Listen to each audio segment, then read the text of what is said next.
Hey, welcome! I'm Giacomo and this is Crash Course Gastronomic. And today we're going to talk about Louisiana and its capital, New Orleans. So let's have a look at its modern food history. Everything started when the Acadian people, who become known as the Cajuns, settled down in the southern part of Louisiana, following the Great Expulsion from what is now Canada. But at that time, Louisiana was a colony of Spain. From the mixing of French, Spanish, Native Americans and Africans, the Creoles were born. This melting pot gave way to new dishes combining ingredients and techniques such as jambalaya and the gumbo, that is itself a melting pot of cuisines. The now Cajun people retain a unique dialect, the Cajun French, and many cultural traits such as their cuisine.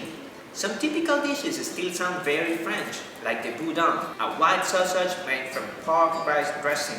And the butchery is still held around the Cajun country, a traditional event in which the community gathered together to butcher a pig, cook different dishes from the meat, dance, drink, socialize, and eat together as a community. So all this unique and rich mix of cultures probably gave New Orleans all they needed to create such wonderful music styles like jazz and blues, and also the great resilience to overcome the natural disasters caused by storms and hurricanes, and also environmental issues.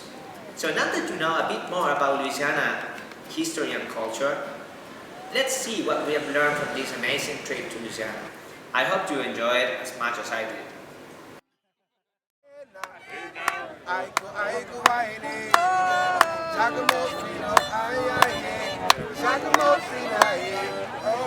My grandma and your grandma was sitting at the boucherie, just wondering when the smoked fish was going to be already. Well, are we sitting, having us a good time, wondering when the food is ready, and so we can have some wine. Oh, say The Rockies would build this booth. This land did not exist 7,000 years ago. This land was built by the Mississippi River flooding and these giant cypress catching the silt to build this land. Okay, so we cut all the cypress to build our cities, and then we started building canals, which allowed salt water to come in and kill the cypress. The United States Congress founded the U.S. Army Corps of Engineers in Louisiana for the purpose of keeping the river from shifting. So now, since the river doesn't flood anymore, we're sinking. We're not good. Our wetlands are dying because there's no longer any fresh water. We don't have our cypress trees. These are huge energy absorbers. So when hurricanes come in, it has no impact on the land. A mile of cypress swamp can absorb a foot of storm surge. Hurricane Katrina had a 30-foot storm surge. If we would have had our cypress wetlands, we would not have flooded.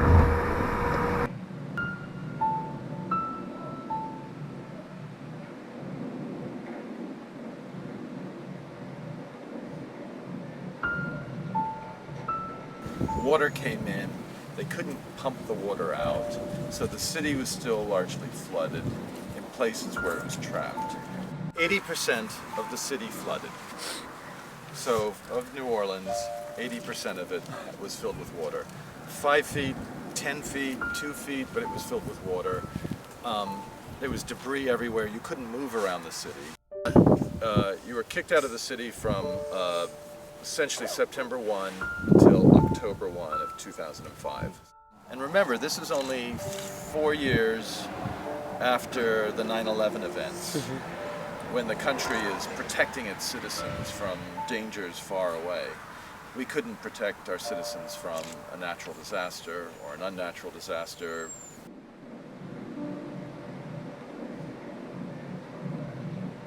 A lot of people died in that time frame. A lot of people couldn't get fresh water. If you imagine, the storm happened in August, and that's the hottest times here in New Orleans. So people were on black rooftops, 95, 100-degree weather, no water, no food for days. We weren't expecting the flooding that we had. and Rita affected us quite a bit.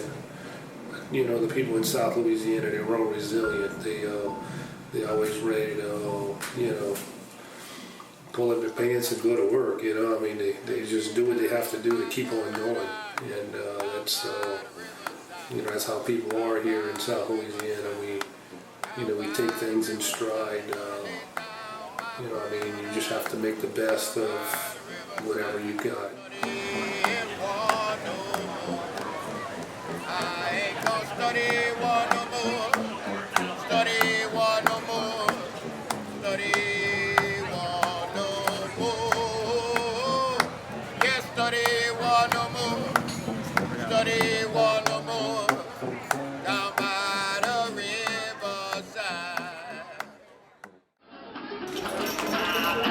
It goes wrong.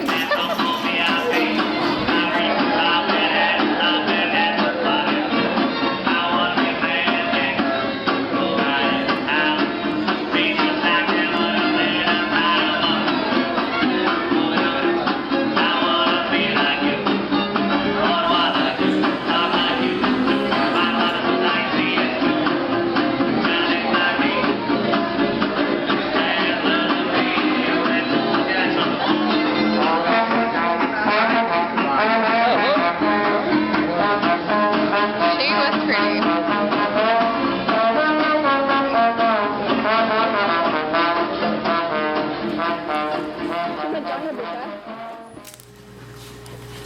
You know, you can grow just about anything around here. Cotton, corn, soybeans, wheat, vegetables. I would say okra do good here. Cowpeas, corn. This piece of land here been in my family since 1889. I'm a fourth generation farmer. So it's not only the inside coverage, but it's This community garden here, this is planted for anybody in the community. wow. I do all the work for them, but they the one that take care of it. And one thing, us small farmers, one thing we all have in common, we all fighting the same enemy. Who is that? Monsanto, Cargill, Conag. No matter where you go, they in business. So that's my cue to stop talking. That's what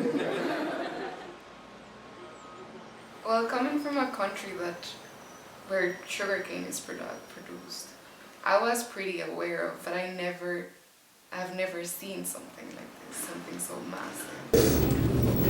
The price of sugar in the United States is most probably lower than most places in the world. If the government guarantees that we're going to get paid 18.5 cents for sugar. Okay. And by that, the government controls all the sugar that comes into the United States. We are the second largest importer of sugar. Okay? Some of the biggest buyers of sugar are General Mills, Hershey Candy, Little Debbie's Cookies, Kellogg's, Cereal People. So there was this room just filled with, it was a mountain of sugar. It's something a little bit hard to believe that something like that can exist, but it was just in this storage room, in this huge storage room, just this mountain of sugar, and it could just be sand or rocks, like flour, like it was just treated in such a banal way, like it was no longer food, it was just like a commodity being built up together by these machines.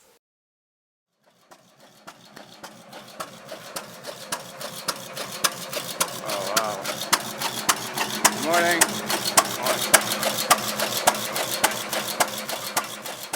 After we saw the massive sugar refinery, we moved to Lafayette to see transport here and small-scale sugarcane production. It's a really good little knife. You still use it? The cane back then was very big, but it was soft, not hard like what we're using now.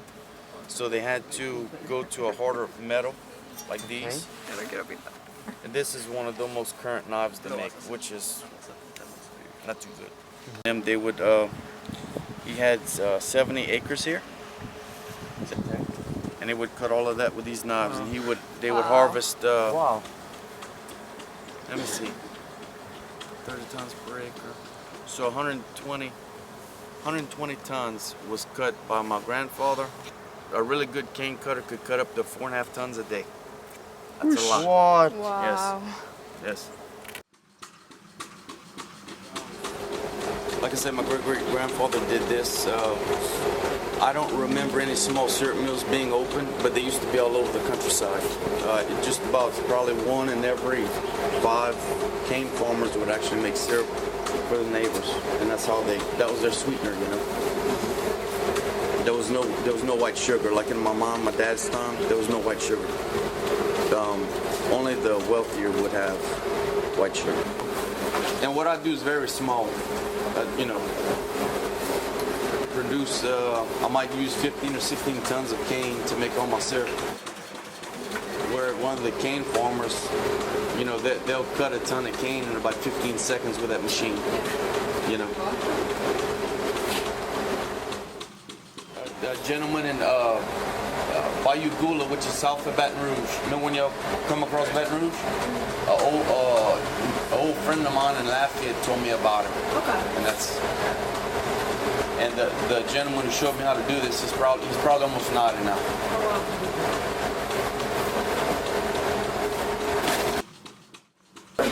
No, I've only made syrup. I've been asked to make cane vinegar,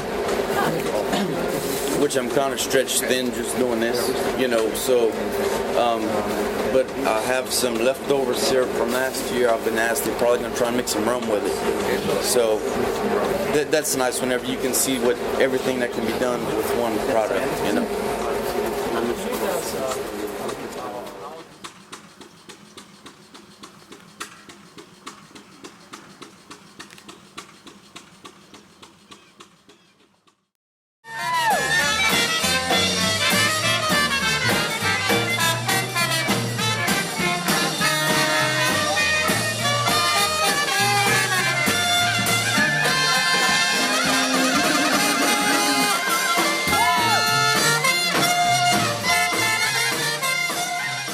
What's going to happen here right now?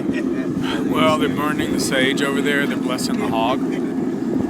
Toby's sharpening all of his knives. And I guess we're about to walk over and walked into a circle full of pigs. Thank this pig for his life. There was one head pig with a bunch of big knives. And put a bullet in his head, and you'll see that they're going to slit his throat and immediately collect the blood and salt it.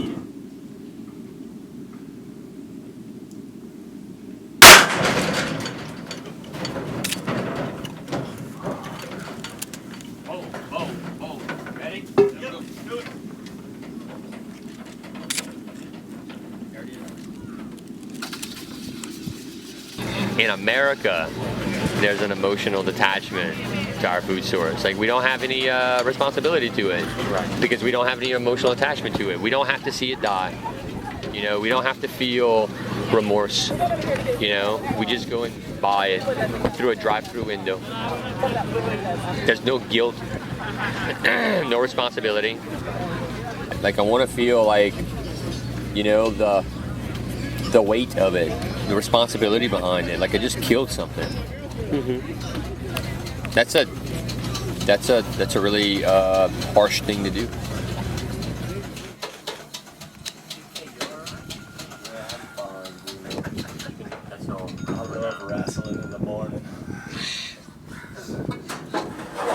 Places in America are like crippled by convenience. They want it now, you know, they want it all the time, they want it when they want it, and by having that conveniency, like, you just lose quality, and your community suffers, because all of a sudden you can just go to the Circle K and get it. You don't have to just wait till June when Farmer Brown has it. I think we're closer to being sustainable, self-sustainable than a lot of other communities. In America, this comes from a butcher. We eat too much meat. We should eat less meat. Like we like the reason why that we're like the meat industry is where it is because we eat too much of it. If we eat less, Well, they're just shaving the pig, and I tried to help out, but it's not. I just shaved a pig! I'm gonna shave my dog. I think we need to shave as well. Donkey. But how did it feel? How did it feel? Good, it's strong, it's hard work, I think. And you have to get the technique. That I don't have. But there's like a cool tool, it's round. I did boucheries as a kid with my dad and my uncles. My dad's and his brothers were the boucherie team that went and did them with all these different families, and we'd get meat out of it, you know. That was your payment. Everybody shared. Like the boucheries are like a really nice way, I feel, to show the depths, the layers of our culture. You know, it's not just one thing. It's got so many layers to it, you know. And every other community, every other culture can relate, because every culture has their own butchering style. There's like Islanos, there's Irish. I mean, like the reason, like if you look at our culture, like I butcher way more German than I do French. Like our cooking is way more like our sausage making is so much more German than it is French. We have like if you look at the food is like it's Creole, but it's Caribbean. You know, it's all those spices. It's like it's a huge mixture. The band that played last night is so freaking Irish.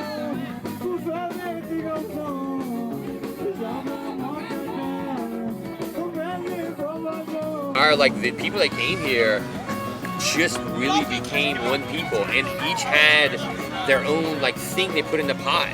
All right, Louisiana, you all right?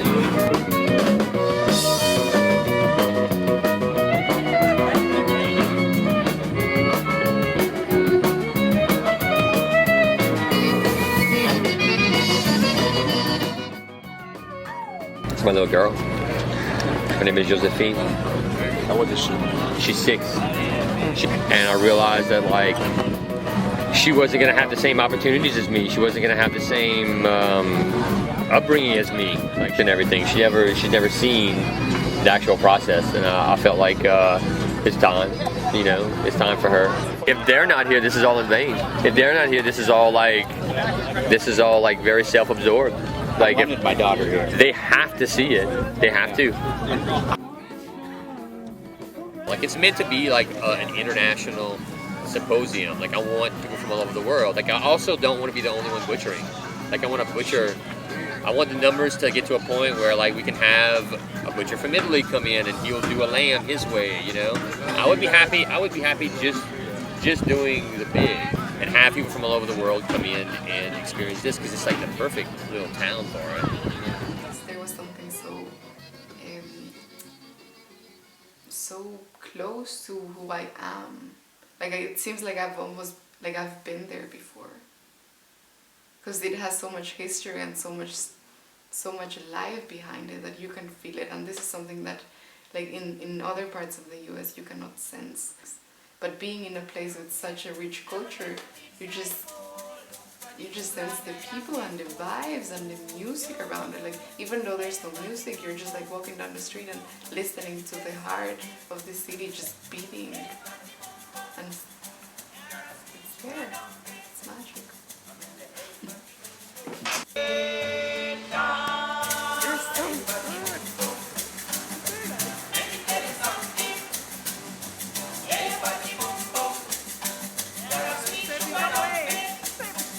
Debbie.